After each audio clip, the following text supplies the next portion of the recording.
Good morning, everyone. How are we all doing? Welcome to twitch.tv/IceCreamUploads. Hey, how you doing? Welcome in. My name is Graham. I'm joined by the man that we call Beep Beep.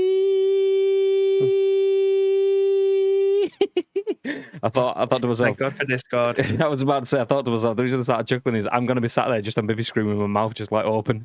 no noise. Nice. Welcome in, everyone. We are live on twitch.tv/IceCreamUploads. First question. Did you all see the tweet that we put out this morning? Quickly, what do you think? What do you think? Shout out to Baby for being the videographer, editor dude. But yeah, usually we put together a thumbnail for YouTube when we go live on Twitch, and we share that on Twitter so you guys get the idea of what we're talking about. Today we will be talking about the fact that Next Gen Base just subscribed. Yipe. We will be talking about that Next Gen Base have subscribed for 2 months back to back with the sub hype. Thank you very much, Ben. Much love. I love you. Welcome to Salford on Saturday, by the way. You will be minutes away from my house, so we will lock all of the doors and windows. Nice. Welcome in. Thank you very much for the sub.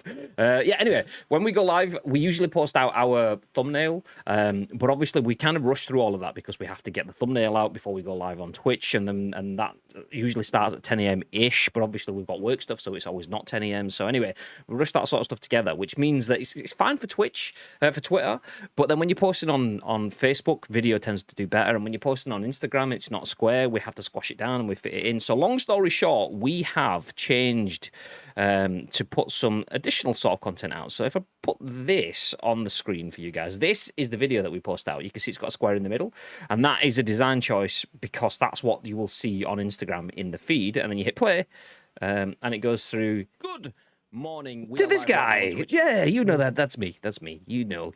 Anyway, so yeah, there we go. We're sharing a different style of content. Ideally, the reasoning behind it is to make better use of our content, so we can use our content on multiple different platforms with content that's meant to be for that platform, rather than butchering a YouTube thumbnail into a Twitter thumbnail and then into an Instagram thumbnail, which then gets put onto Facebook. We've made a little bit of video content, so hopefully it'll be nice. Anyway, how are we all doing? Welcome into twitch.tv/IceCreamUploads. My name is Graham D. I'm joined by Bibby, as I've mentioned already, and we are Ice Cream Uploads. Although I fought the urge then to hold on the Bibby because he wouldn't hear it again. It'd be like the Bibby. We've done it once already. You get it. Anyway, we are Ice Cream Uploads, and we are here with The Scoop, the UK's #1 video game podcast, even if we do say so ourselves. We are here to give you our thoughts and our impressions on the biggest, the best, and the breaking stories from the world of video games, and we want your thoughts and impressions on our thoughts and impressions. If you're in the chat, please do feel free to get involved over the next hour or so. We go live on Twitch at 10 a.m. with a big fat ish today. It's 5 to 12, so we go live at 10 a.m. ish. It's fine. We have an emote for it. We have an animated emote for it. That's how much ish it can be. Today is definitely a jiggly-ish day. There we go. So we do go live on Twitch at 10 a.m. And if you are with us, it's important that you guys get involved in the chat, because we turn the live stream into a podcast, a video podcast that goes on YouTube, and an audio podcast that goes on iTunes, Spotify, SoundCloud, Google Play. You can't see my fingers because they're behind Bibby, but they're there. There you go. Nice. All of the different places that we put this on demand for people to watch and listen to whenever they get chance. That's wonderful. People get to listen when they get chance, but they don't get to get involved in the chat. So you guys here, please do that on their behalf. Before we do get into the show, though, a quick reminder, !loot droop if you're ads. Anyone else, type !loot drop. It will give you all the information you need. Sorry, I got distracted by my own writing. I'll give you all the information that you need about how subscribers get prizes. That's what it is. Subscribers get prizes, or at least one does, each and every single month. We are closing in on the next loot drop day. It might even be next week. Let me see. It is. It is. Yeah. So 6 days until the next loot drop. On Monday, the 2nd of August, we will do another giveaway. We don't even know what it is. Do you know, that's the mission for today. We're going to decide what that is. We're going to put a poll out, so we'll look to get that poll out on social media for you today, so we can get that decision made, and we'll all know what you're subscribing for. I mean, you're subscribing for the world-class content and absolute top-level banter, but still, as well as that, you get prizes as well. And then elsewhere, !insert coin. Type in !insert coin, you'll get yourself not only a link to the world's greatest gaming apparel, but also 20% discount code if you wanted to buy some. Nice. By the way, just a reminder as well, myself and Bib do stream over on Official Insert Coin on Twitch. We are part of the Coin Army. We make content for those guys, and we will be back on there in about 3 weeks-ish. Anyway, babe, I'll read. Hello. How's things? You okay? Yeah, not bad. Yeah, good. Good. I don't know if there's a bit of a delay between us. Maybe. Maybe. But yeah, I'm good. I was up till midnight last night, grinding some more Pokemon Unite. We did 3 streams yesterday, Graham, back to back. To back. So that was nice. Yeah. I was gonna play with some more with Shaw in the evening, but he was preoccupied. So yeah, that didn't materialize. But yeah, Pokemon Unite yesterday, me, Ravi, Show, Iceman, and Chaos. We was ripping it up. We did get beat by over 1,000 points at one point, but then we came back strong and finished with an 800-point win. So that was nice. You're only as good as your last victory. So that's well, your last match, and your last match was a victory. So there you go. Nice. Doesn't matter if you get beat by 1,000. Fat dubs. Yeah. Let's jump in the chat. See who's here. Speaking of Rabbi, is in the chat with yo. Dexison was in nice and early, as was Ads. How you doing, Lake? How's things, Tito? Good morning, Ish. I'll read. Next year, base drop in the sub. Thank you very much again, Ben. Much appreciate that. I'm not going, but it'll be a good game. Freebie, get yourself down there. See, the only thing is, I mean, it's close, it's nearby, it's live football, but there's a chance that Jordan will be there because you know what he's like for a free bit. Speak of the devil, it's almost like I saw his name in the chat. Good morning, Jordan. I'll read. Vern says, video announcements, nice. We actually have the template kind of drawn up a while back, so the template is we can use it for video announcements and clips and things like that, which obviously everyone in their quest to be the best content creators across multiple platforms, you always think, okay, I'm going to clip this content, I'm going to turn it into a video, a thumbnail, I'm going to post this out, I'm going to share the highlights and stuff. But in reality, if you're doing other things, which most of us in here aren't full-time content creators, it's difficult to put stuff together. So we had that template drawn up about 6 weeks ago, and we've only just getting around to trying to action it in. It might be a little bit of time before we get it fully bedded in, but it is nice. It's nice to have something different. Used it for a few clips, haven't we? Yeah, exactly. Trying that on Insta. Usually my PUBG fails, but we'll go beyond that. It's fine. It's okay. A house from Beach of England. What? It's a bit early. It's only 12 noon. I don't know what that means. Ravi says another Unite stream today. Question mark. I have a day off work. Not today. Today's Tuesday, Ravi. So we do afternoon streams most days apart from Tuesday. So Tuesday is the day when we are fully stacked. So not today. Good morning, Enix. A big shout out. Bonsai! Bonsai! Welcome in, Steel Bonsai. Hey guys, hope everyone is well. Hope you're good. How's life on Instagram fame? I mean, if anyone hasn't seen Bonsai's clips, if you like PUBG, which obviously I do, and it's quite good because that's the main story of the day, then make sure you check out Bonsai content. He has shitloads of like world-class clips. Anyway, feel free to check it out. But speaking about PUBG, moves all of my Tuesdays off work for the rest of the year. God damn it. Ravi, sorry, mate. Not Tuesday. Tuesday's the bad day. Every other day. It's good. But moving into the news, we did put out the little video. So the little clip that I showed you is the headline story of the day, and it's the fact that yesterday, Krafton, which used to be PUBG Corp / Blue Balls / whatever names you may have called, or Blue Hole. Obviously, Blue Balls is the meme name for it. All of the names behind the companies behind PUBG. Krafton is the parent name of that company now. They released a video about, I want to say about midnight-ish, 11 p.m.-ish UK time last night, and in that video it gave details of a bunch of games that are coming from PUBG's universe over the next few years. Obviously, we are aware of Callisto Protocol, which, I mean, we did say ahead of EA Play last week that EA have started doing golf games because 2K have started smashing golf games out of the park. We did say that EA may start doing boxing because there's the esports boxing club. Also, EA started to do Dead Space because Callisto Protocol is basically Dead Space. It's made by the same people that made Dead Space. So Callisto Protocol, which is a Dead Space style game in the PUBG universe set in the future. We also know this PUBG New State, which is kind of a semi-futuristic, like 40 years in the future, futuristic battle royale based on PUBG. So that's PUBG New State. But yesterday we got confirmation of a game that they've dubbed as the Korean Witcher. I don't actually remember the title. It is in the article. We'll jump onto that. As well as that, a game called PUBG Cowboy, which is basically... Think of PUBG. PUBG came from survival games. PUBG is going back to its roots with survival games.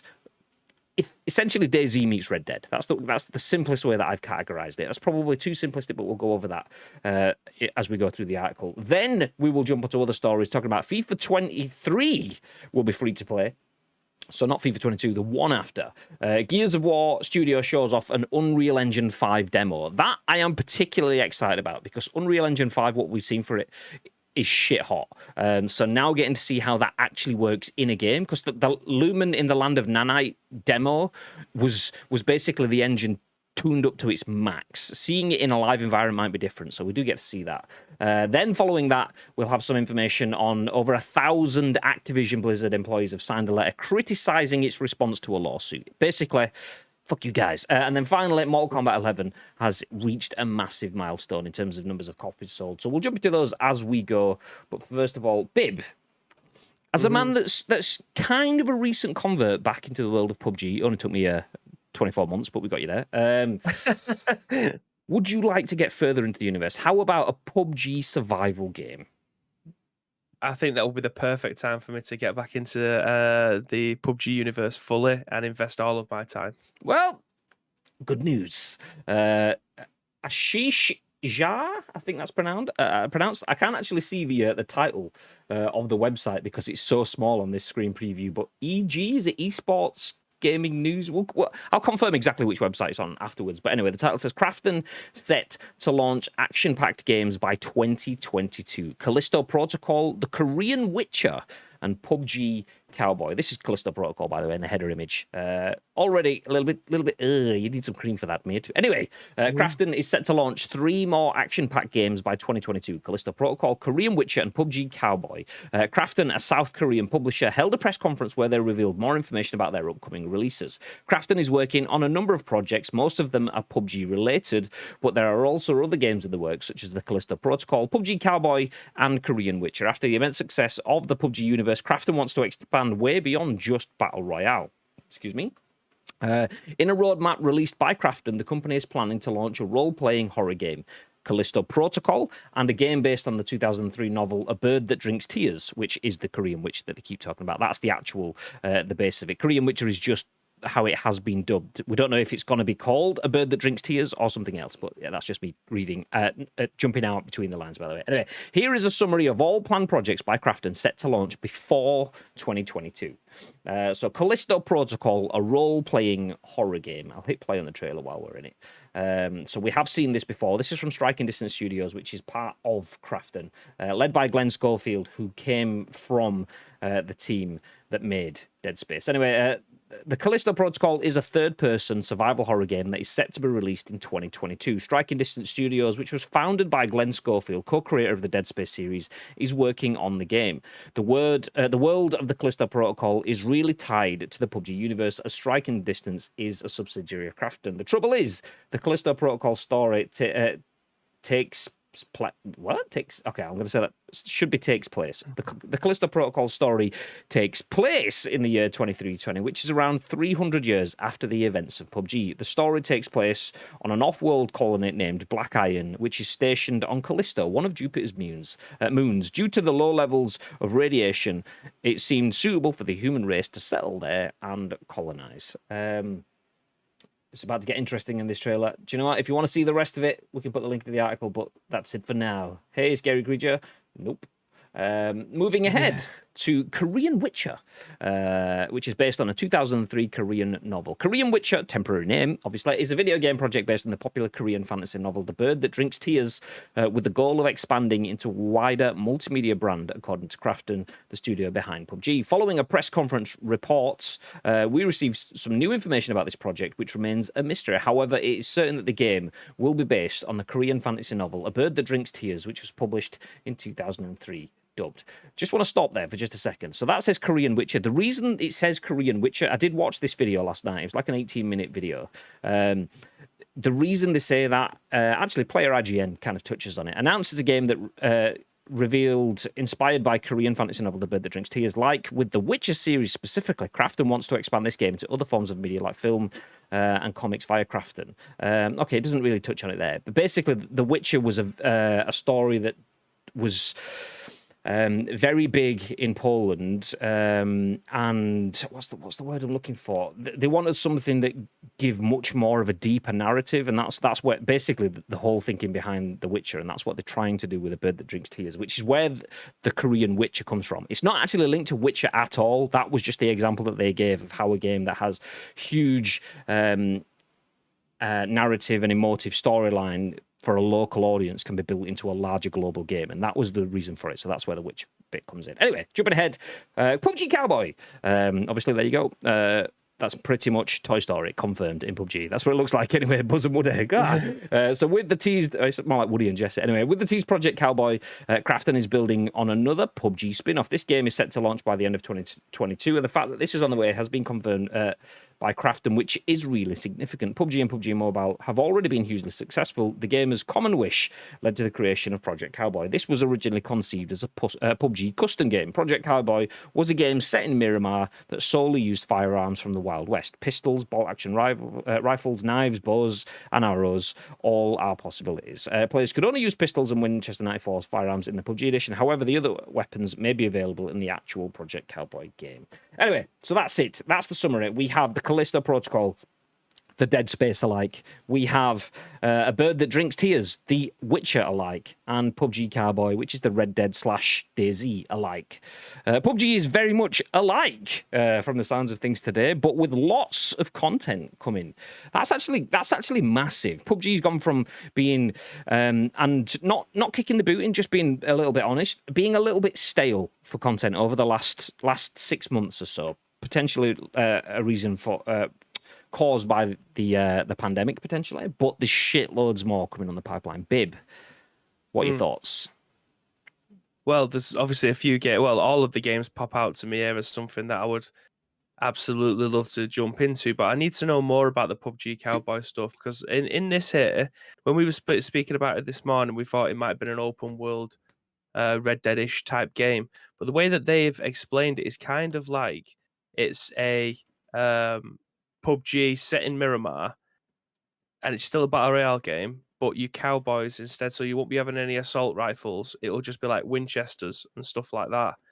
Is that the case, or should this be like a Red Dead inspired open world cowboy game? Nobody really knows, and the reason they're saying that is because this was taken from an in-game mode. So just like GTA can have themed modes within the game, like you can only use snipers and headshots only kind of thing.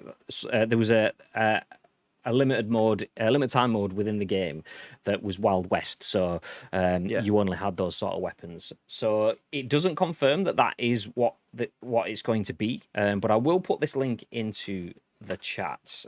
So this link is to the 18.5-minute video that was shared by Krafton last night. I'll see if I can find the bit where they talk about okay, Callisto Protocol. There's the Korean Witcher, so they called it. Do you know? I'll leave it for now. It's around. I want to say skip to around 12 minutes ish. It may be a couple of minutes forward or back. But in there, that is where you'll probably see the content. Anyway, there's a full video, and it's because it's a corporate press release, but in a video format. They go through the history of where they've got to, what's made them successful, what their aims are for the future, where they want to develop, and what games that will be. Within there, that is where they go into a lot more detail. I mean, in fairness to this article, it was written very, very quickly, so they didn't have much to build on, much information to give. Esports Gen, that's the name of the website, by the way, esportsgen.com. But there is more information in that video, so it does show you, it does give a little bit more information that it's going to be a little bit more survival focused. So in this, it mainly talks about PUBG Cowboy having guns and Winchester rifles and stuff like that. It doesn't go into the details of the survival elements, which is detailed a little bit more in that video. Yeah, so all the games there look like they have something to offer me. The Callisto Project, we saw the trailer at Gamescom last year, was it? It maybe we did it on a watch along, but I can't remember what watch along it was. I don't know whether or not it was a state of play or it was Gamescom. I can't remember, but this piqued my interest. Then it looked fantastic, so that's definitely one that's regardless. I'm throwing my money at that. I've just The Korean Witcher stuff. Go on, sorry. I don't know if you've got the stream on, but I've just found it. It's around I've got the preview, yeah. 13 minutes and 10 seconds. This is where you get to the Project Cowboy bit. So it's just had the Callisto Protocol stuff, and it says Project Cowboy is an open world survival game set in the dystopian era of the PUBG universe. Players earn resources through battles, crafting, and looting. When I'm going to stop there. When I was watching this last night, so I've used the words Daisy and things like that. The first game that came to mind, I may be a little bit wrong, but it's because we've played it recently, is State of Decay 2. I was kind of feeling it was a bit like State of Decay-ish. So the new game will open a fresh chapter in the survival genre and serve as a new force driving the genre's evolution. Anyway, it's showing you shitloads of assault rifles. They're out camping, now views of open lakes, and then it moves on to the bird that drinks the tears. So from that very brief bit, that's kind of what I got. I got State of Decay-ish vibes. That's kind of where I was looking at. So not just Wild West, you can run around with Winchesters and bolt-action rifles and six-shooters. It's full-on sort of like, I got Daisy State of Decay-ish vibes. But the Wild West tie-in is to it the fact it's dystopian. So it's after everything's gone to shit. There's no cars, there's no electricity sort of stuff everywhere. So resources are scarce. That's the kind of vibe that I got for it. When I saw it, I genuinely thought, well, that's a baby game. That's a baby game. Yeah. I'm literally just watching the trailer part for it now because obviously I haven't seen this. And they explain it. A new game will open a fresh chapter in the survival genre, serve as a new force driving the genre's evolution. That excites me. I don't want to see a survival game just for the sake of a survival game. We've seen far too many of them, and so a lot of them have failed, and they haven't pushed the envelope. It's just the same thing, just a different skin. That's very PR-ish statement that they're making there. So I hope that when we do see something, it's going to be a little bit different. But I do like the thought of it being an open world survival. I want to know though, like what else is inhabiting the land. Yeah. Like what else is there? Like what's the AI going to be? Is it going to be zombies? Is it going to be just filled with other humans? Like what's the story behind it? Like what am I doing? Am I just there to survive? Like I have to go out and loot and get a load of new backpacks, get new clothes, try to get as many pockets as I can to hold all of my guns and bullets and stuff like that. Like what is the background to it? Because that's obviously what a survival game is.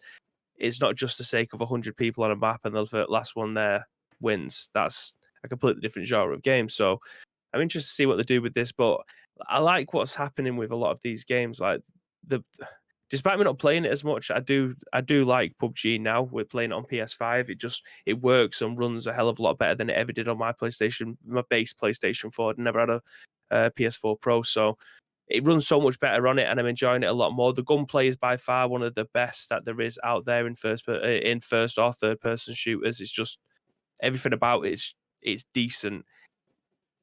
I want to see what they can do, what else they can do with that, because if they put that gunplay in other games, like the survival one, for instance, that would be fantastic. It's one of the best parts of PUBG, looting, going out with your squad, trying to tackle different places, going in, looting as much as you can, and then you see a team, you try and take them down. That's obviously the main premise of PUBG, but the game does it so well. What can you do with that in a completely different environment? The guns will be completely different. They might have just a bolt action rifle and a few pistols. They might not have heavy machine guns and things like that. I don't know, but there's a lot to go off of here. Well, sorry, there's such little to go off that it just makes it a little bit more interesting. Am I getting my hopes up a bit too much about it? I haven't got any. So that's the best part of going for something like this. So yeah, it's interesting. It's interesting is a very good word, because it was an interesting video. 18 minutes, and it gives you an insight into just how big Krafton is as a company, like how big it's grown, and almost entirely off the back of one game, and how they have so much sway off of the back of that game into mobile, which gives them huge influence over markets like India, and which was the other one that it mentioned. Anyway, basically across all of India, China, Southeast Asia anyway. I think Africa as well, it's now starting to have a massive footprint with the mobile games, and it's actually quite relevant with obviously football games, both PES, and we mentioned our next article will be FIFA is also switching to free-to-play going forward. How they mentioned within this video that is something that has been massively adopted in Asia anyway, and is now starting to branch into Western markets. So it's quite it's quite cool to see how. I mean, it's easy to think PUBG and Krafton are clueless because they're not doing what I want them to do in the game right now. That's what everyone thinks about developers. Every developer, you know better than them, even though they are massively skilled up. Stupid decisions, this, that, and the other, or whatever. But when like this kind of peels back the curtain a little bit, and lets you see that the people that are running Krafton are actually geniuses, like Steve Jobs level sort of like entrepreneurs. Obviously, their creative element is to make money, which they're doing especially well. Whether that gives you exactly what you want in the game or not is a different story. But anyway, it's interesting as well to see that PUBG is doing things like it started off as something that branched out from a survival game and wanted to take it to the next level, and now the next level is going back to survival games. It's amazing how it comes full circle. It's funny how time changes creative output. I remember Steve Jobs going, "Do you know what? You do not need a stylus, a pencil for your iPhone. You can use your finger." And then 10 years later, it's like a few years after Steve Jobs had died, Apple announced the iPencil, and it's like Steve Jobs will be rolling in his grave. That's what he got away from, and now you're taking it back to it. Not that it's going against his wishes, but that's the industry trends, and realize that you could potentially do more with a creative pencil and stuff like that. So it's interesting to see PUBG going back to that. But what is also interesting is PUBG is going back to where it came from, but it's also not acknowledged at all where it came from in that video. PlayerUnknown does not exist in the name of the game anymore. It's not PlayerUnknown's Battlegrounds anymore. It's PUBG Battlegrounds, which is PlayerUnknown's Battlegrounds. Battlegrounds, as someone will tell you all the time, because you know it's the current meme. But PlayerUnknown does not get mentioned. Brendan Green does not get mentioned, despite him creating this genre. They mentioned multiple times in the video that PUBG started the popular battle royale genre. It was the first one, and there's a massive amount of pride you can tell with them saying that, as there should be. But it does not mention at all PlayerUnknown created that for them. It doesn't mention it at all, and I'm wondering, is that they've got rid of PlayerUnknown's Battlegrounds? Is that them scrubbing him from the history books? Are they parting ways with him? Do they just want to own their own IP and make it less about PlayerUnknown and more about the game, which I can kind of understand a little bit. I'm not saying it's perfect, but I can kind of understand it. Is there beef, or is it like... Obviously, you see Spider-Man, the first Spider-Man film, obviously, and then somebody remakes Spider-Man, you see it again. And then someone remakes Spider-Man, you see it again. You always have to go through that process of Peter Parker going to a lab, getting bit by a spider, wakes up the next day, feels a little bit awkward, and suddenly he's buff, and he can do all these things, and he's got to learn on his skills, and da-da-da. So you have to go through that story, like building up story. Did they just think, okay, we don't want to do that, and then go to Spider-Man, not Homecoming, was it, which one? Not Far From Home. Far From Home. No, what was the first one? Far From Home was the third one. I always forget what the first one... Or was it Homecoming? No, that was the second one.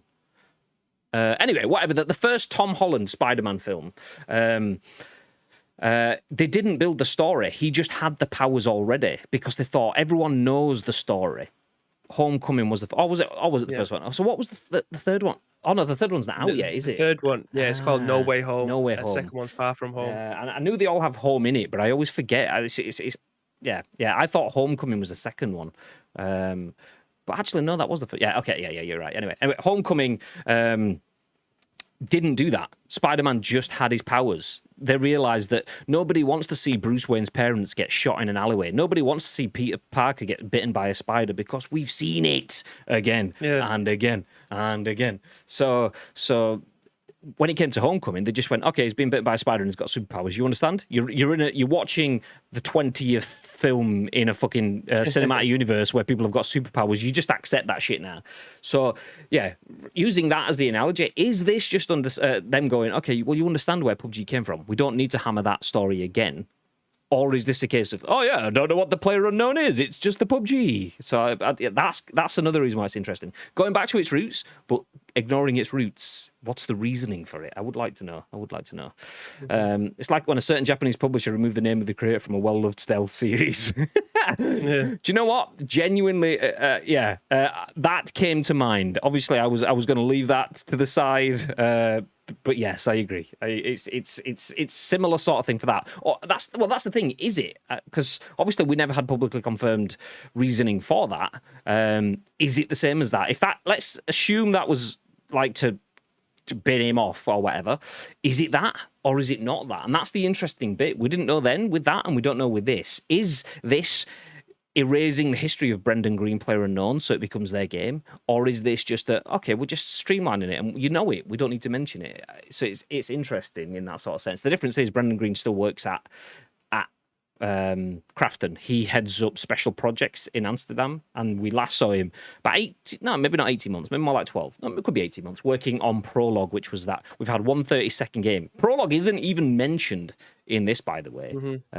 So is that even still going? Did they just give him a window seat and just say, do you know what? Yeah, you just sit over there and play with your colouring pencils and stuff. Yeah, you create the things in your special projects. Meanwhile, can we actually release the games that we want to release? It could be that. So I genuinely thought the Prologue might have been inherited by one of these games and they were just showing off the tech or something like that. I definitely thought it might have been like Callisto Protocol or something like that, but apparently not. It's just something completely different that nobody has an idea what the hell is going on with it. I may have just banged my foot.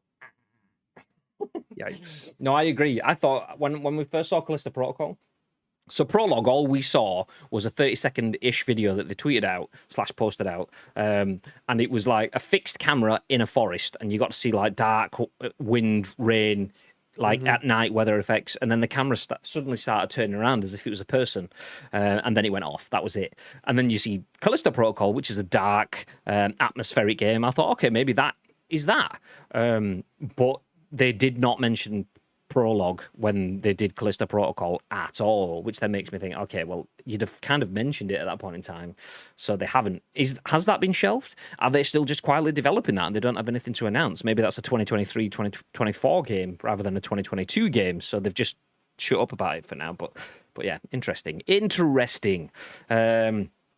Mr. T says, "Oh, I know, lol. I know you know." Case Rose, same as when they took Notch out of Minecraft. Slightly different reasons, though. See, I don't actually know. Why did they take him out? Did they take him out because it was a bad egg? Did they take him out just because he'd sold it and they just booted him? I've never really paid that much attention to Minecraft, so I didn't really. I don't know. Spent 2 hours editing my Final Fantasy XIV HUD. It's doing my head in, says Enix, as I'm jumping back up to the chat, by the way. It's Flight Sim Console Day, boys! We getting involved as Next Gen Base. If only there was a cheap option to get involved with Flight Sim Console. I mean, like, is there any sort of like subscription service that we could use to get into that? But yeah, I think it's been put down to initials now because people use it all the time. The old GP, XBGP. I mean, because if you just have GP, that's like in-game points. There's like 50,000 games that spans across. Spend your GP. Anyway, Homecoming was the first Tom Holland one. Third one's coming out soon. Yeah, I always forget. So there's Homecoming, Far From Home, and then what's the new one? No Way Home. No Way Home, that's the one. Flight Sim is excellent. Have it on PC. It looks fucking incredible. It's probably not a game that I would enjoy for long, and I definitely would not spend to get it on PC because I'd want the full Dynamite rig, and then it'd be like me playing Football Manager. The thought of it is better for me than the actual gameplay because I'll get in and go, oh, this is wonderful, nice, yeah, land on that building, oh yeah. And now what? I don't know. Can I go see my house? Which is everyone's going to do that. Let's go see my house. Let's see where my nan lives, kind of thing. And then that's it. Yeah. Okay, I've done it all now. Okay, so I'd probably stop at that point in time. You spent 4 days downloading it because it's 190 gig. Yeah, exactly. I flew past my house was funny. Exactly. You got to fly past your house. It's kind of the first rule. Microsoft bought it. They kept everything in there with Notch included. Then he started tweeting out stuff, and Microsoft then removed themselves from him. Okay. Nope, Tom Holland doesn't exist. Does he not? I've got it on PC. Cannot wait till the patch drops later. Performance upgrades going through the roof. Nice. Tell you what else is going through the roof. The price of FIFA. Actually, nope, it's going through the floor. That's because FIFA will be free to play. That was a little bit of a segue. You just have to pretend it was flawless. Nice. Daniel Marland at Sport Bible has this. I believe one of you guys shared this yesterday on Discord. So I don't have Discord open because Pippi's face is on it, but whoever it was that shared it, thank you. FIFA 23 will be free to play according to extraordinary leak from reliable insider. Nice one, Lake. Cheers, Lake. So FIFA developers, nice. Good evening. The developers are back again. FIFA developers, EA Sports, are reportedly looking at making the series free to play from FIFA 23 onwards. The hit franchise's next installment, FIFA 22, is set to launch on October the 1st this year and will be a full price title. But big changes could be coming, according to a leaker who believes next year's version will ring the changes. Reliable Twitter user Donk has hinted that cross-platform play could be finally implemented next year after huge demand. That means players can play with or against each other no matter what console they have. Want to face your mate but you're on PlayStation and he's on Xbox? Or want to make the ultimate pro club across every console? FIFA 23 could make that dream a reality. Take it all with a pinch of salt for now though. FIFA 22 isn't even out yet and EA Sports are yet to make an official statement. One huge factor in this could be Konami announcing Pro Evolution Soccer's major overhaul this year. PES has been FIFA's biggest rival for years, but it will not be continuing in its current form. Embedded tweet from the guys at PES Universe. Starting this year, the series will be known as eFootball and no longer released yearly or physically. At launch, cross-generation matchmaking will be available, and when winter rolls around, that will then progress to complete cross-platform play. On release, huge clubs like Barcelona, Juventus, Bayern, and Man United will be playable thanks to Konami's official licensing contracts. They have drafted in Messi and Neymar as ambassadors for eFootball, with Gerard Piqué and Andre Iniesta named as official advisors on the game. The first game under the eFootball banner will use Unreal Engine and include an all-new technology called motion matching.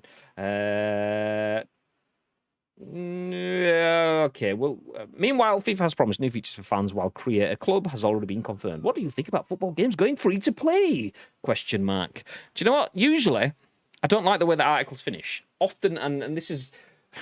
It's kind of me pointing the finger at journalists being a bit lazy. Obviously, you've got deadlines and you've got shitloads of content to spaff out, but often they'll go send you... Rather than posing a question the way that an article finishes, they will try funnel you back into another article to keep you on the site. As well as all of this, FIFA 23 is kind of like FIFA 22. Here's our insights on the FIFA 22 article and that sort of stuff. Whereas this one actually finished with a question. So fair enough. So, Bib, what do you think about football games going free to play? Could you see FIFA going free to play? You know, it's really weird that this is all happening at the same time because we've spoke about it. I mean, I've spoken about this for years, the fact that football games don't need yearly updates. They genuinely don't. Like, a lot of the times it might just be a few tweaks to the engine that maybe end up bringing something back of a game mode or something like that. But it seems to be happening now that they're taking the MMO delivery, shall we say. They've got the base game and then they'll just keep on topping over from that. So maybe FIFA 2023 won't just be called FIFA.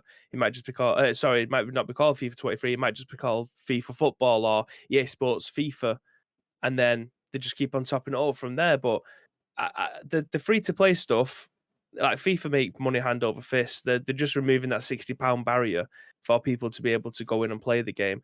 The only difference I can see from this is that they haven't got it being played on mobile like FIFA. You can play FIFA mobile, and it's just a mobile game. It's very hard for me to explain, but you can play Ultimate Team on there. It's not like the PES version of the mobile game, so I don't think they'll be able to, unless they completely change the way that mobile game plays.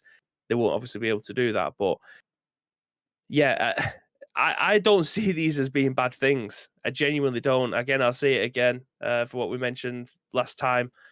We are the old people now. Like, the people who are playing these games are 10 to 18-year-old kids, shall we say, who've only ever played free-to-play games.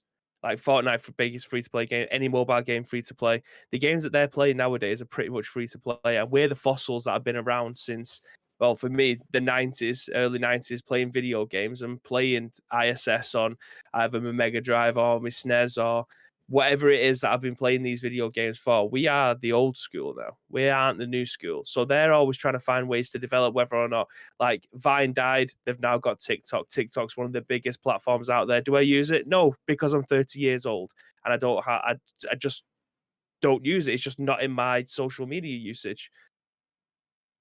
I don't see this being a bad thing. That's my opinion, and I know from going on my timeline over the last week or so, a lot of people don't share the same opinion me. And again, that's absolutely fine. You have and take whatever you want from these situations. If you don't like it, you don't like it. If you like it, that's absolutely I don't fine as like well. it.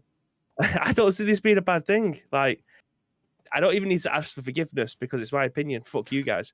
I don't see this being a bad thing. Let me just jump in because we've got some really detailed and meaningful comments. So Enix says, donk, donk, donk massive. Ad says, put a donk on it. And that's it from the comments. Nobody else... No, I'm joking. Ad says, saw this coming a mile away. £15 for pro clubs, I bet. Asim says, business model makes sense. Foot being free to play and the rest of which they offer a lot being available at a cost. I'm reliably informed they're doing good things with their modes outside of Foot. As I said to someone else, I trust EA and the devs to nail their approach. And Konami dev team, I don't trust them to make me toast.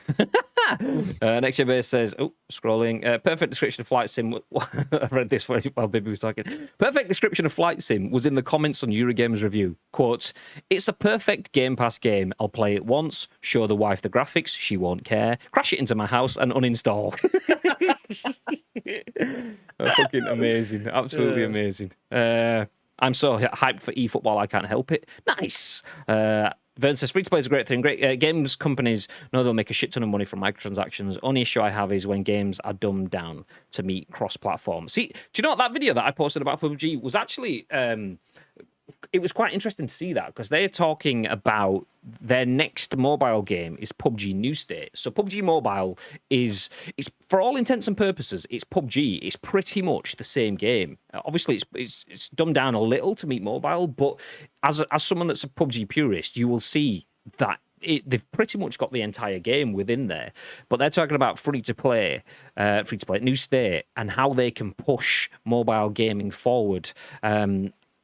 To do that, and the fact that they are they want to increase graphics and fidelity and all of the rest of the stuff to give the same experience. So it's interesting to see that it's not just Konami. Obviously, that's what we're looking at because that's kind of the area where most of us in here will pay attention. But EA and Krafton are all looking at how they can get this always on experience. So I think this is.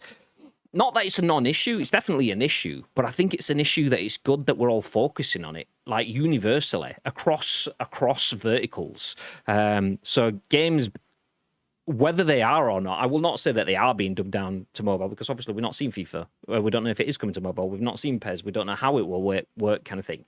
But let's say if it gets dumbed down, it's something that the whole industry is looking at. So that can maintain. That status quo will have to shift back towards coming up to standards. And obviously, there's arguments for and against it. Can devices hold PC and gameplay level play? But then again, they've already said that they're going to be aiming for the console and putting that onto mobile, not putting mobile onto console. So there's arguments for and against it. But either way, it's across verticals. It's good to see that everyone is looking at it because always on mobile play. I mean, I've seen a lot of people just be generally negative against playing against mobile players, which, okay, well, that's just elitism for the sake of elitism. If you're generally negative because you think it will have a negative impact on your connections and stuff like that, then that's fine. That's a legitimate thing for yourself. If you just think, oh, well, I've got a £500 console or a £10,000 PC, they've got a mobile phone or whatever, why should I play against those? And then that's kind of an irrational thought. What makes your little bit of tech better than someone else's bit of tech? To be fair, their mobile phone costs twice as much as your PS5 usually, if you're playing on a top-end mobile phone. So, but it's good to see that all industries are looking at how they can keep that always on, mobile to console to PC, cross-platform, but keep the same level of quality. I mean, we've seen it with Fortnite. I mean, the Switch isn't a mobile phone, but then again, mobile phones can do some things better than the Switch. And me and Bib have played Fortnite, Xbox and PlayStation and Switch all in the same sort of party and had no issues with that. So if we can extend that out to mobile, then that's fine by me. Mm-hmm. I agree. We are going to live in an always-on world at some point, and when you have controllers like the Razer Kishi, I use mine quite frequently, whether or not I'm playing free fire because PUBG don't like to use controllers, or Warzone don't let you use controllers, so you find the alternatives. Or I'm playing my emulators. Like I can play. I've been playing PES 2 Master League on my phone because it's a PlayStation 1 version on an emulator. So I've got the ability to be able to play these games with my phone using a decent controller. So for me, it's a non-issue personally. And again, it does feel like at this moment in time we are the minority. I don't know whether or not it's because people don't want that. Again, we are old school. Like, if we still wanted everything that we like, we'd still be playing games from 2003 because they were the glory days. Like 2003, 2004, any of the old PlayStation 2 PES games, we would still happily take those with just an online server. But that's not football anymore. That's not video games. That's not how we digest our media. Eventually, it will come a point where we will have to evolve, or we just leave. And that's not as content creators. That is just people genuinely who are playing video games, because we are the old school. Like my granddad now, he's 75. He's still playing Call of Duty and stuff like that on his Xbox. Like, he will have an absolute ball doing that, as he did 25 years ago when he was playing Medal of Honor on the PlayStation 1. So it is what it is. Eventually things change, whether or not it's for the good or for the bad. We either get left behind or we evolve with it. And I think that is just not just video games. That's films, that's TV. Go back and watch a film from 40 years ago with CGI. It's fucking abysmal. But nowadays it's really, really good. So that films have had to adapt and get better with that, whether or not it costs them more money or what. And we're just along here for the journey. Like, all media changes. It's just whether or not we like it or we want it is irrelevant. We are going to get it. It's just whether or not we actually decide to carry on doing it. Didn't have that back in my day. Next gen base says, reading between the lines, this means the PC version of 23 will be the same as the next gen ones now? Question mark. Cross platform will have to make it happen. Exactly. I mean, that's kind of the thing with cross platform. If you are hitting true next gen, then you bring the other things up. Obviously, the natural caveat is that you may bring things down, but nobody knows which ways that's going yet. So we'll have to see. Let me scroll down. FIFA going free to play would just end it all. And it's exactly this, says Mr. T. And it says FIFA is already ridiculously popular. If it went free to play, I don't think eFootball has any chance in hell. EA going in after having called Juventus Piemonte FC. Mr. T says, foot going free to play kills any similar competitor. Next Gen Base said, should have been a free to play mode for a long while. To be fair, I've only really picked it up on sale or when it hit GP. There we go. XBGP. We're more than likely have a future of gaming without any tactile device and just been plugged in some sort of matrix. I suppose these latest developments are preparing us for that. Just plug me in.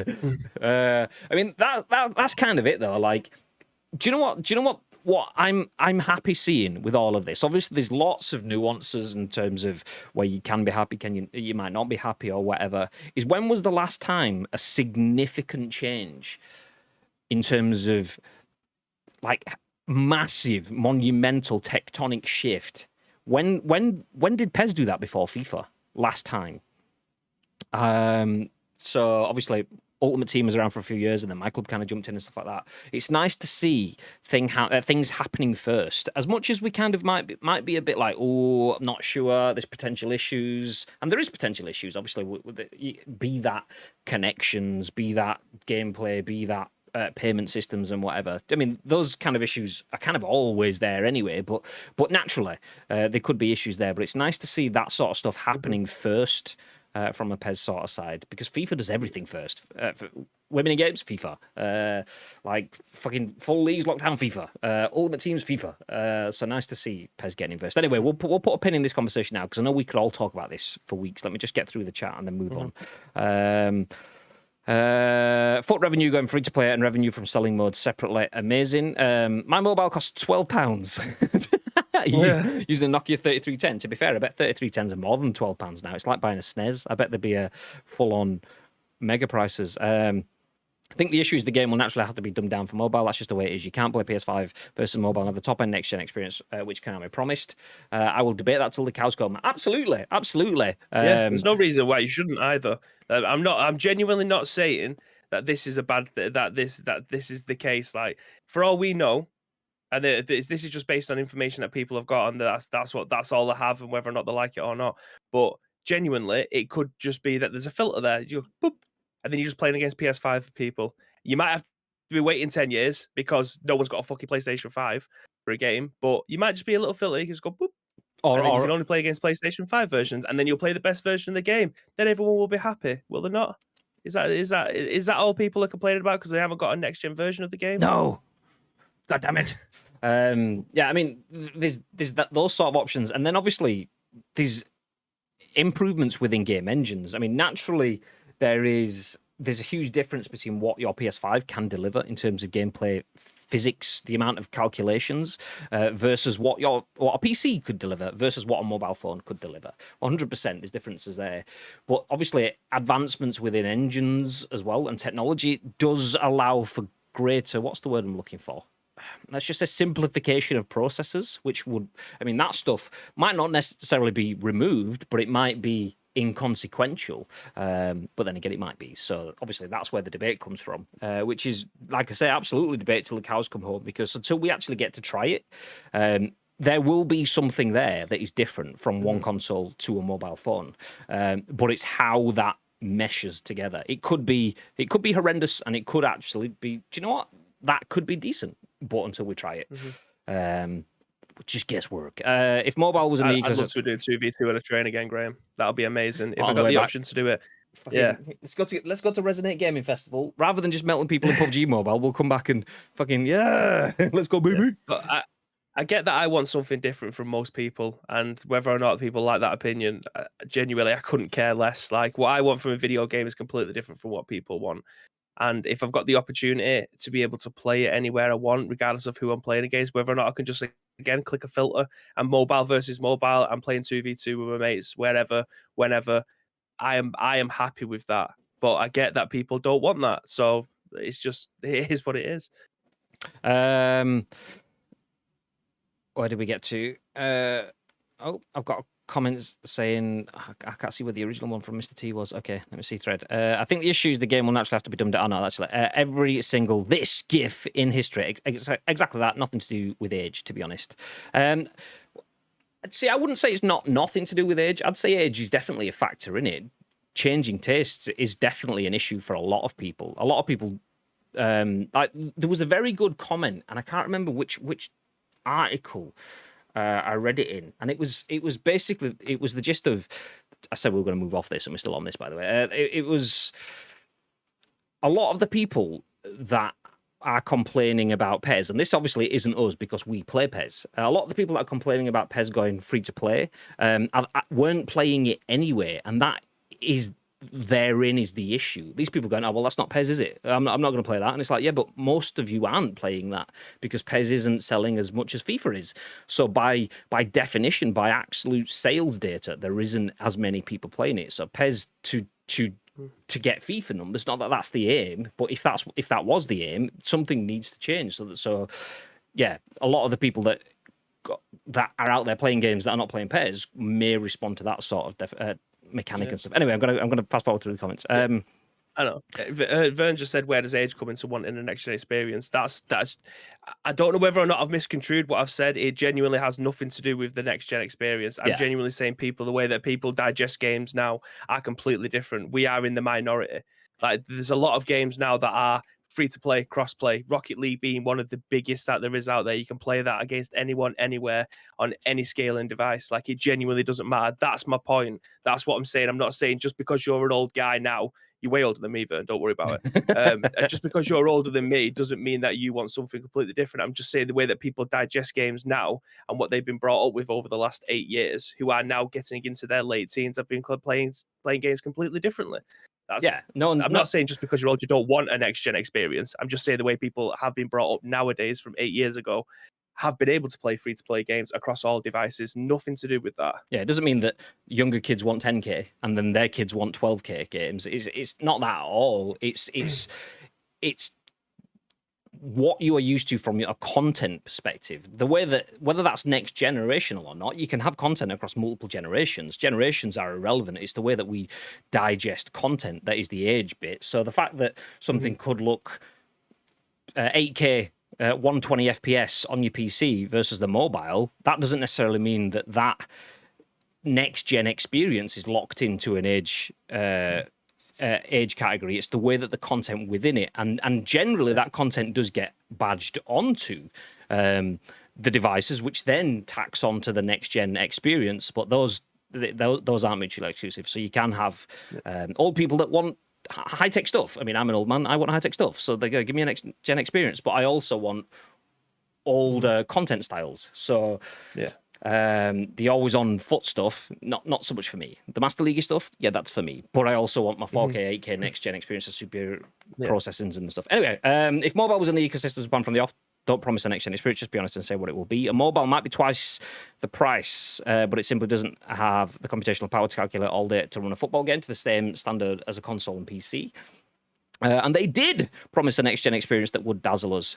And wait and see. Like I say, it might not dazzle you. There's a very good chance that it doesn't dazzle you. There's a very good chance that it could dazzle you, but you've not seen it yet. You've seen trailers, and obviously you can judge that, which is where your opinions are formed, which is absolutely down to earth. That's what you should be doing.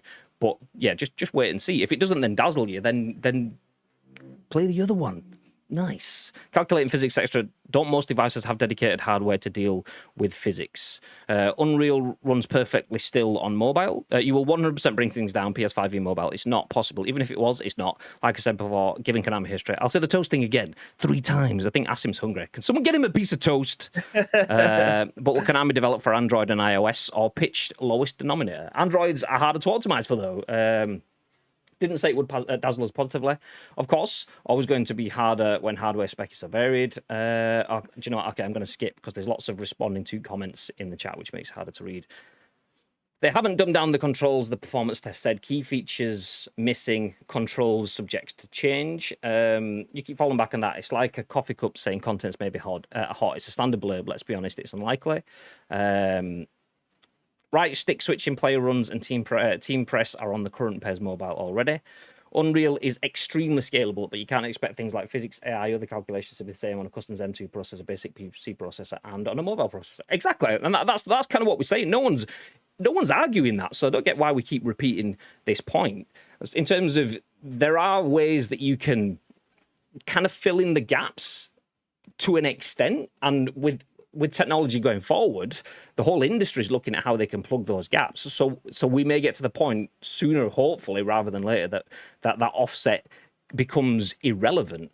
But like Bibbs has mentioned, if you've got the option of just going, nah, you're all right, I'd rather just play against console stuff, then where does the issue kind of come into that?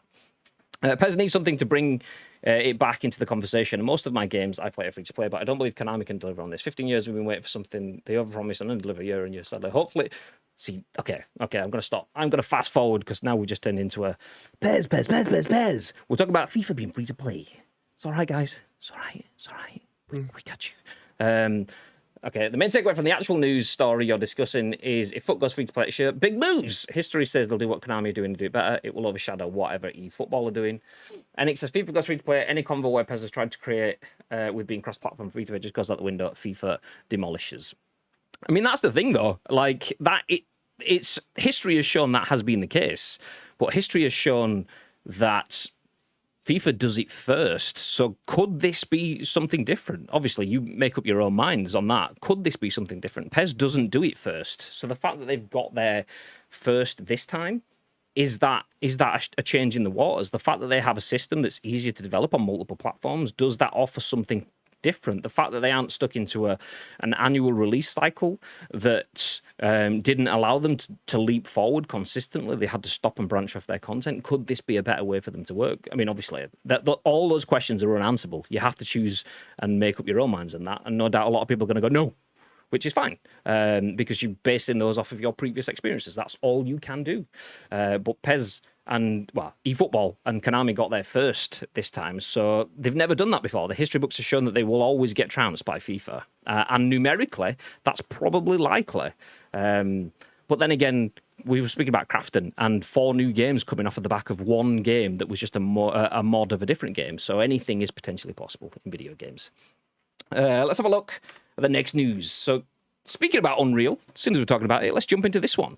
Gears of War Studio shows off Unreal Engine 5 demo and character creation test. Tom Ivan at VGC says the Coalition reveals early work using Epic's new engine. Scrolling down, Gears of War developer The Coalition has released videos showing off an Unreal Engine 5 demo and a character rendering test.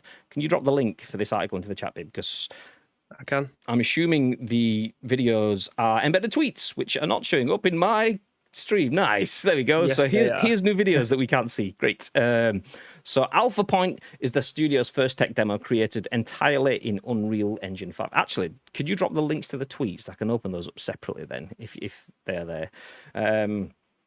No, it just shows embedded. Oh, wait. I don't know if this is going to just show the YouTube video. Yeah, it does. It's not links to tweets, it's linked to YouTube. What? I don't get how they can't. Anyway, every other site works, but fine.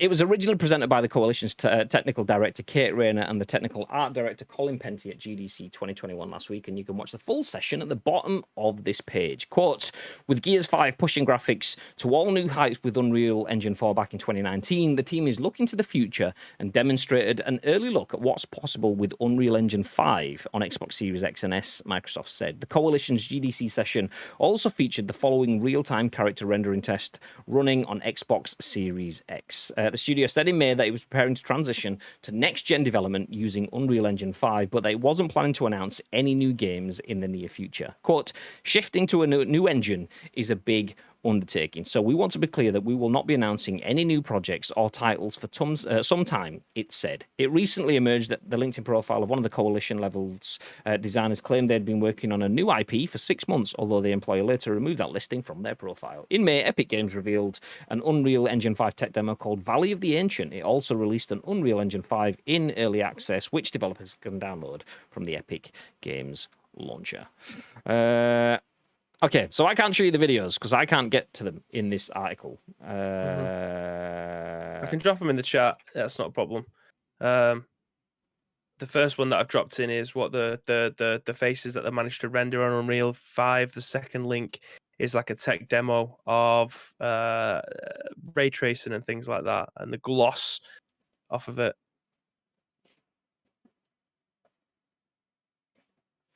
Next Gen Base winding back the years to bring out Toby's tried and tested and tried and tested and tried and tried and tried and tested Craig David Olympics pun. Ooh, that was a good pun, that. Although, the first time, it's one of those jokes where I heard it and wet myself laughing, but then heard it too many times. So it's now one of those. So anyone else seen the news that Craig Davis in Japan at the minute with Team GB? Apparently he's on the archery support staff as a bow selector. But yeah, so this is character rendering from UE5 early access on Xbox Series S and X. It's good. Good. Yeah. And then this one is Alpha Point technical demo on UE5. How good is that? Okay, do we have... It sounds like it's gonna be friendly music. If not, it's the crappiest music to get DMCA'd for ever. But how good does that look? Yeah. Reflective surfaces. We've got dynamic lighting from the looks of it.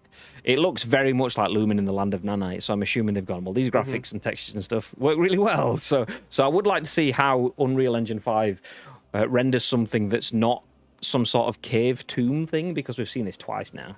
But well, this was just next door. The gameplay of the first test demo, tech demo, this was just happening next door. She was jumping off the top of the roof. Yeah, like Jordan said, I want to see UE5 use something other than rocks. I do too. Because they've done that twice. So UE5, Lumen in the Land of Nanite. The gist of it is, Lumen is the dynamic lighting source generator, for want of a better word. So you don't have to worry about programming lighting. The system can do that all very, very dynamically to a super high level for you already, which makes game development much quicker. And then Nanite is the texturing. So you put in basically the assets and code for the textures, and then the game will replicate it en masse naturally. So that is where the rock sort of stuff came from. But we've only seen rocks twice. So I would like to see how it goes beyond that. But the fact that we haven't seen beyond that, I think that's where where it kind of brings you down to earth. So UE5 sounds amazing. Unreal Engine giving you the future, yeah. But if it was also so easy to do, we would have seen a shitload more from it. Yeah, we've seen some metahuman stuff. We saw some of the faces there, and we have seen some of the nanite stuff, but we've not seen it go beyond that. We've not seen grassy landscape, trees, and textures of all sorts of other things. So, yeah, we will see. Anyway, moving forward with the pace. Do you know what? We'll finish on this one. So we did have news that Mortal Kombat 11 has sold, hit a milestone. I'll tell you what the milestone is. 12 million copies. Nice. There you go. That's that bit of news ticked off. But this one is the one that we will finish on because this is an update on a story that we had earlier on in the week. No, that's the headline. This is the one. There we go. Chris Scullion at VGC says over 1,000 Activision Blizzard employees sign a letter criticizing its lawsuit response. California sued the company last week. So over 1,000 Activision Blizzard employees have signed an open letter to the company's management criticizing its response. Excuse me. To a recent discrimination and harassment lawsuit. The letter, shared by Kotaku, was originally written by over 800 employees from across all of the company and its subsidiaries, and over the weekend has been gathering more signatures. Last week, the company was sued by the California Department of Fair Employment and Housing, the DFEH, because of its reported failure to handle sexual harassment and discrimination against female employees. The lawsuit claims that, following a 2-year investigation, the DFEH found evidence that Activision Blizzard discriminated against female employees in terms of conditions of employment, including compensation, assignment, promotion, termination, constructive discharge, and retaliation. It also says that the DFEH found that female employees were subject to sexual harassment. The suit then goes on to cite numerous examples of incidents that allegedly took place at the company, including numerous instances of women being overlooked for promotions or being refused them in case they became pregnant, sexual harassment at the workplace, and in one case, a female worker dying by suicide during a business trip. Activision's response to the lawsuit was a confrontational one, suggesting it planned to fight the case and accusing the DFEH of not engaging with it on what they thought they were seeing in their investigation. The open letter, signed by more than 1,000 employees, strikes back at Activision Blizzard management, stating that its response was abhorrent and insulting to all that we believe our company should stand for. It goes on to state that by saying that some of the claims made were distorted and in many cases false, management had effectively created a company atmosphere that disbelieves victims and casts doubt on the organization's ability to hold abusers accountable for their actions and foster a safe environment for victims to come forward in the future. The full letter reads as follows. I'm going to quickly read through this letter and then we will wrap things up there. So to the leaders of Activision Blizzard, actually, on that bombshell, Bib, do you need to duck out here? Yeah, I was just about to say I genuinely need to leave now. Okay, you do, and I'll go through this and then. Yeah, no worries. Peace and love, guys. Take it easy. Speak to you soon. All right, see you in a bit, babe. Adios. Oh, 1 second. I'm actually having a food delivery, so I will come back to the mic in a sec. Okay, so to the leaders of Activision Blizzard, we, the undersigned, agree that the statements from Activision Blizzard Incorporated and their legal counsel regarding the DFEH lawsuit, as well as the subsequent internal statement from Francis Townsend, are abhorrent and insulting to all that we believe our company should stand for. To put it clearly and unequivocally, our values as employees are not accurately reflected in the words and actions of our leadership. We believe these statements have damaged our ongoing quest for equality inside and outside of our industry. Categorizing the claims that have been made as distorted and in many cases false creates a company atmosphere that disbelieves victims. It also casts doubts on our organization's ability to hold abusers accountable for their actions and foster a safe environment for victims to come forward in the future. These statements make it clear that our leadership is not putting our values first. Immediate corrections are needed from the highest level of our organization. Our company executives have claimed that actions will be taken to protect us, but in the face of legal action and the troubling official responses that followed, we no longer trust that our leaders will place employees' safety above their own interests. To claim this is a truly meritless and irresponsible lawsuit, while seeing so many current and former employees speak out about their own experiences regarding harassment and abuse, is simply unacceptable. We call for official statements that recognise the seriousness of these allegations and demonstrate compassion for victims of harassment and assault. We call on Frances Townsend to stand by her words, to step down as executive sponsor of the ABK Employee Women's Network as a result of the damaging nature of her statement. We call on the executive leadership team to work with us on new and meaningful efforts that ensure employees, as well as our community, have a safe place to speak out and come forward. We stand with all our friends, teammates, and colleagues, as well as the members of our dedicated community who have experienced mistreatment or harassment of any kind. We will not be silenced. We will not stand aside, and we will not give up until the company we love is a workplace we can all feel proud to be a part of again. We will be the change. What a letter. GG's on writing that one. Bib should be gone. Oh no, he's still there. Bye, Bib. Let's go to camera. Oh, stop talking, Alexa. I'm not talking to you. So there you go. That is the response from the teams at Activision. So obviously Activision, upon getting the lawsuit filed against them by the California Department of Fair Employment, the DFEH, they just said, no, it's bullshit. It's bullshit. It didn't happen. Nah. So I get they may wanted to have stand up and said, okay, we don't agree with this statement, but the way that they did it so brash, brazenly, and obviously it's a legal thing, so their hand may have been forced into that. Whatever the reasoning for it is, it did not consult their employees. People actually felt shit, had been through shit, and by dismissing that, they dismissed any concerns that these people had in the same process. So yeah, 1,000 of its employees now, or over 1,000. It could be even higher. This article was written. It was posted a couple of hours ago, a few hours ago now, so this could be much, much higher already. So over 1,000 of Activision's employees have signed a letter criticising its response to the lawsuit, and I fully agree. GG's. Afternoon, dudes. Good afternoon, ye house things. Bye-bye, baby. Goodbye, bye, baby, goodbye. Okay, I thought all nerds were nice guys who treated women well. He was battering Greta a few months back on UFC. Yikes. I saw boshing a melon. Greta refused to do the dishes on Overcooked, hence the melon boshing. Nice. A court case only taken after 2 years of investigation. Yep, I'm sure it never happened. I know, exactly. All that time. And the thing is, like, we don't have the information at all. So if Activision believes some of it is political point scoring, there could be an element of that. 100% that could be possible. Not 100% it happened, but 100% it could be possible. It's definitely something that could happen. But their nature of just going, that's all bullshit. No rapists here. That's exactly what rapists would say. So it's bullshit. It's bullshit. Really, really, a lack of sensitivity. That's what it is. So yeah, get the fucking court case coming. Let's go. Anyway, I've heard that their defense is liar, pants on fire. Maybe that could be it. Tell you what, it also could be the end of the show. Thank you for joining us for the end of the show. I've just had a delivery of a nice ice cup because I've got cold coffee in the fridge, donut, and some nice lemon chicken wraps. So make sure you go get yourself some food because we will not be back. Grab some food. Do you know what we're going to do? We're going to drop a raid on someone. West was on. I was playing PUBG with West in the early hours of this morning, so I'm going to drop a raid on him if he's still on. If not, we'll find someone else to drop a raid on because we will not be back with any additional streams today. We had 3 streams yesterday. The Scoop, PUBG, and then some Pokemon Unite with Bib and the posse in the chat. But there'll be no streams today. It's Tuesday. We will be back tomorrow at 10 a.m. with the Scoop, though, and then potentially more streams afterwards. We might even be playing New World tomorrow, although I need to make sure I've got it up to date. And I also need to make sure I can play it and stream it at the same time because I haven't done that. I don't know how intensive it is. So we might not be playing New World tomorrow, but it's on the cards. Let me give you a reminder of the news that we have been through today. Krafton, the company behind PUBG, are set to launch 4 games over the next year. So 4 games by 2022.